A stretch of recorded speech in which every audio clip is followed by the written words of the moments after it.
کوثر کیا ہے؟ اللہ کے نبی علیہ الصلوۃ والسلام نے فرمایا نہر فی الجنہ، جنت کے الحمدللہ نحمده ونستعینه ونستغفره ونؤمن به ونتوکل علیہ ونعوذ باللہ من شرور انفسنا ومن سیئات اعمالنا من يهده الله فلا مضل له ومن يضلله فلا هادي له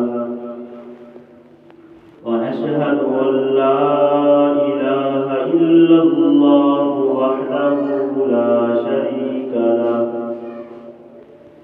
ونشهد أن سيدنا ومولانا محمدا عبده ورسوله أما بعد فأعوذ بالله من الشيطان الرجيم بسم الله الرحمن الرحيم إنا أعطيناك الكوثر فصل لربك وانحر إن شانئك هو الأبتر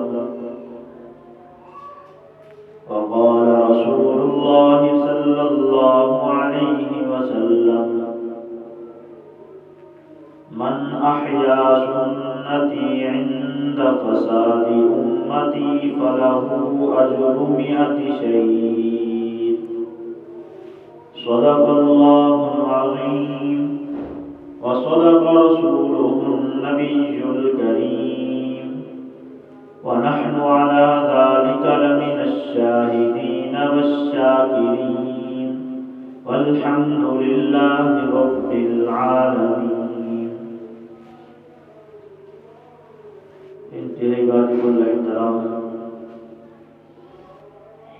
سورۃ الکوثر میں نے آپ کے سامنے تلاوت کی. دعا ہے کہ اللہ رب العزت حق اور سچ بات کرنے کی توفیق عطا فرمائے. سورۃ الکوثر مکی سورت ہے. اس سورت کی 3 آیات ہیں، ایک رکوع ہے. نزول کے اعتبار سے اس سورت کا 15واں نمبر ہے. اس سے پہلے 14 سورتیں نازل ہو چکی تھیں.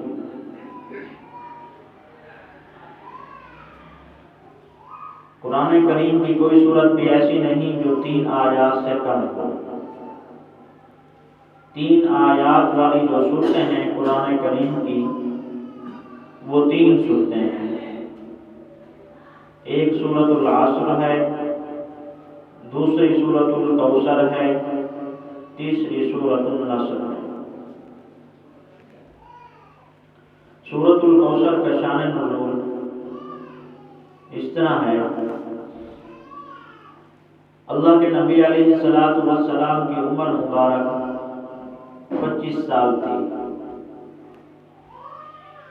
حضرت خدیجہ الکبریٰ رضی اللہ تعالی عنہا 2 مرتبہ بیوہ ہو چکی تھی. ایک خامہ سے ایک لڑکا تھا، دوسرے خامہ سے ایک لڑکا اور ایک لڑکی تھی. رسول اللہ صلی اللہ علیہ وسلم سے جب نکاح ہوا اس وقت ان کی عمر آپ علیہ السلام سے بڑی تھی، 15 سال بڑی تھی. نکاح کے 1 سال بعد حضرت زینب رضی اللہ تعالی عنہ پیدا ہوئی. ایک دوسرے سال پھر حضرت رقیہ رضی اللہ تعالی عنہ پیدا ہوئی. پھر حضرت ام کلثوم پیدا ہوئی، پھر جب اللہ کے نبی علیہ السلام کو نبوت ملی پھر حضرت فاطمہ الزہرا پیدا ہوئی۔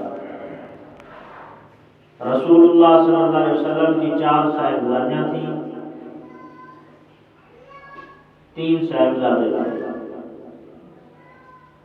3 بیٹے تھے اللہ کے نبی علیہ السلام کے۔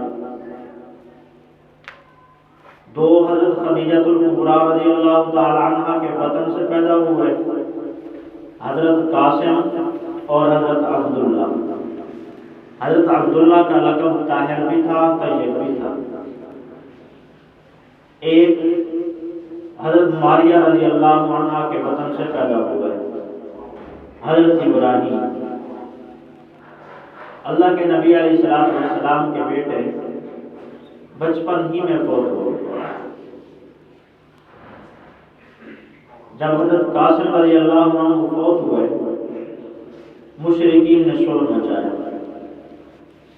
عاص بن وائل اس نے شور مچایا، کہنے لگا محمد صلی اللہ علیہ وسلم کی کوئی نرینہ اولاد ہے نہیں، جس بات کی یہ دعوت دے رہا ہے جب یہ چلا جائے گا اس دعوت کا نام و نشان ہی ختم ہو جائے گا، کیونکہ اپنی اولاد ہے نہیں، آگے اس کی بات کون پہنچائے گا۔ مشرکین نے اس طرح کے شور مچائے،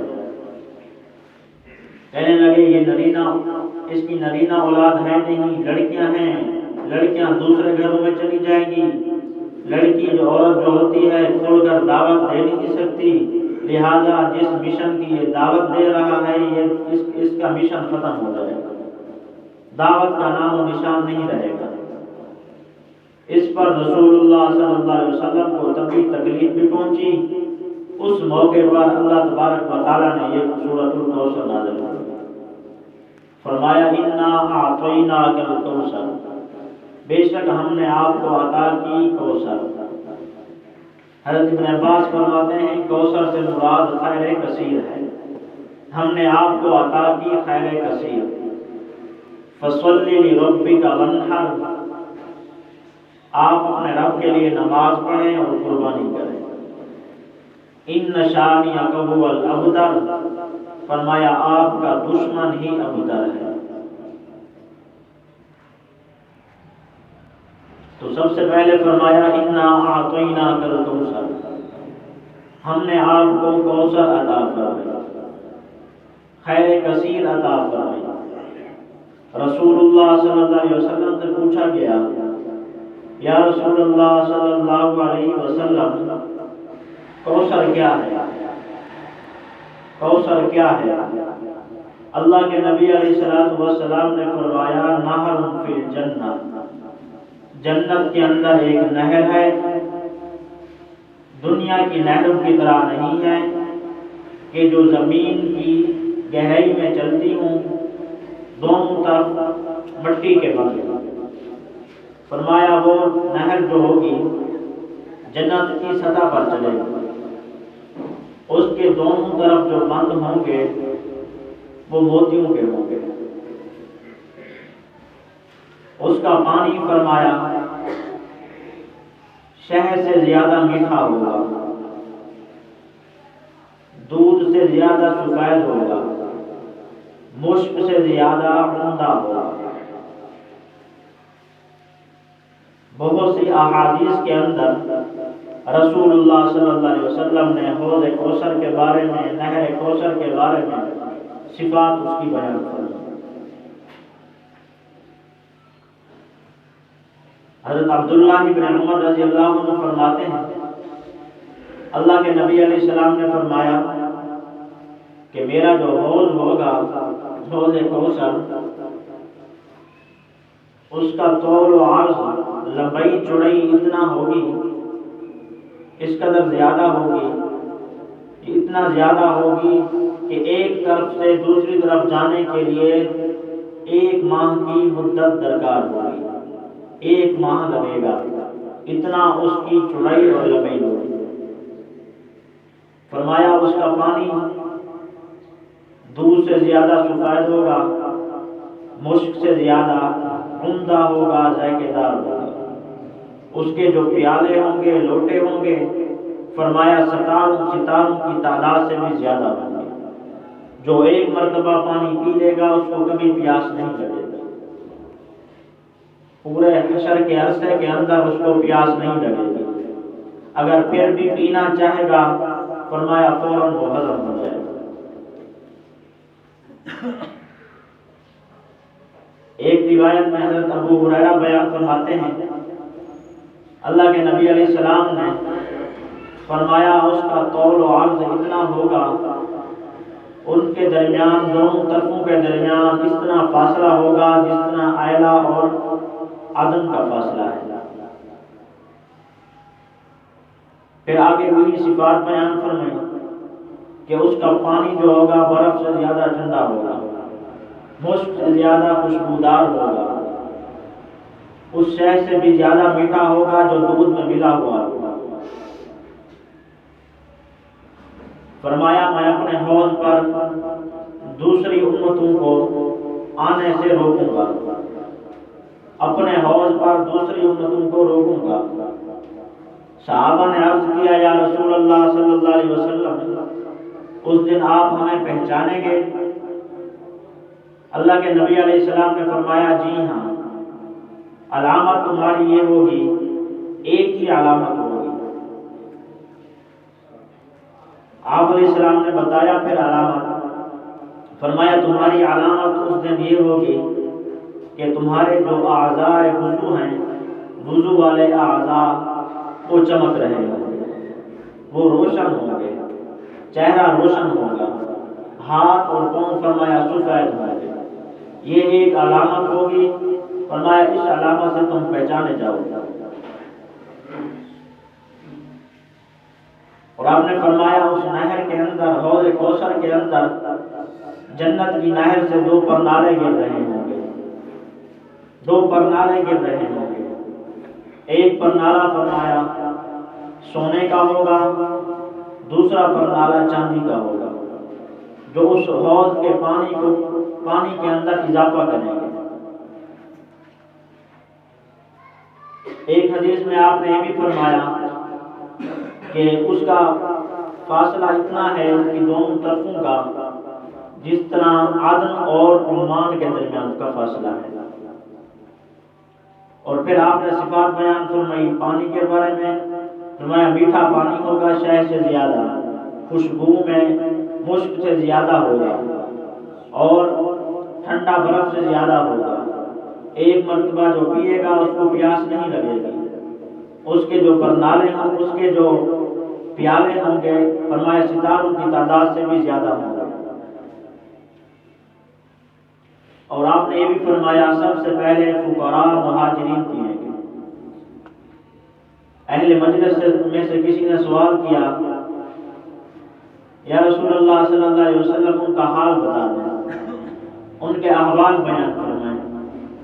اللہ کے نبی علیہ السلام نے فرمایا دنیا کے اندر وہ لوگ اس طرح رہتے تھے کہ ان کے بال بکھرے ہوتے تھے، پراگندہ ہوتے تھے، اور فرمایا ان کے چہرے بھوک کی وجہ سے، پیاس کی وجہ سے چہرے بدلے ہوتے تھے۔ بادشاہوں کے دروازے، ہاتھوں کے دروازے ان کے لیے نہیں کھولے جاتے تھے۔ ان کا ان کا جو معاملات کے اندر ان کی صفات یہ ہوگی، فرمایا اگر کسی کا حق ان پر ہوتا دنیا کے اندر فوراً حق ادا کر دیتے، کسی سے حق لینا ہوتا، فرمایا ان کی صفت یہ ہوگی کہ کسی سے حق اگر لینا ہوتا تو اس میں نرمی اختیار کرتے۔ دنیا کے اندر ان کا یہ حال ہوگا۔ دنیا والوں مطلب یہ کہ دنیا والوں کی نظر میں وہ حقیر ہوں گے، دنیا والے ان کو حقارت کی نظر سے دیکھتے ہوں گے، لیکن اللہ کے ہاں ان کا یہ اعزاز ہوگا، یہ مقام ہوگا کہ کل قیامت کے دن حوض کوثر سے فرمایا سب سے پہلے وہی پانی پیئیں، اس کے بعد دوسرے لوگ پانی پیئیں۔ حضرت سہل بن سعد رضی اللہ عنہ وہ فرماتے ہیں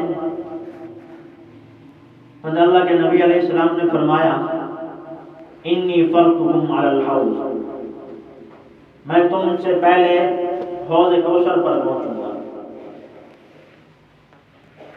من مر علیہ فقد شرب ومن شرب لا یظمأ ابدا۔ فرمایا جو اس میرے پاس سے گزرے گا، حوض کے پاس سے گزرے گا، وہ پانی پیے گا، حوض کوثر کا پانی پیے گا۔ فرمایا ومن شرب لا یظمأ ابدا، جو حوض کوثر سے پانی ایک دفعہ پی لے گا، لا یظمأ ابدا، کبھی اس کو پیاس نہیں لگے گا۔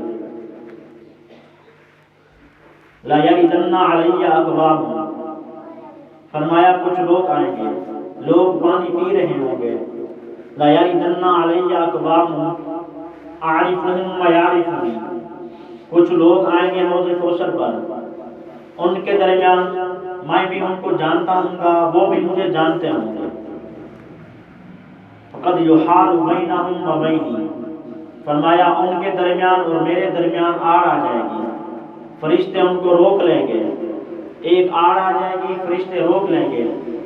فَأَقُولُ إِنَّهُمْ مِنِّي، آپ نے فرمایا میں کہوں گا یہ تو میری امت کے لوگ ہیں، ان کو تو آنے دو۔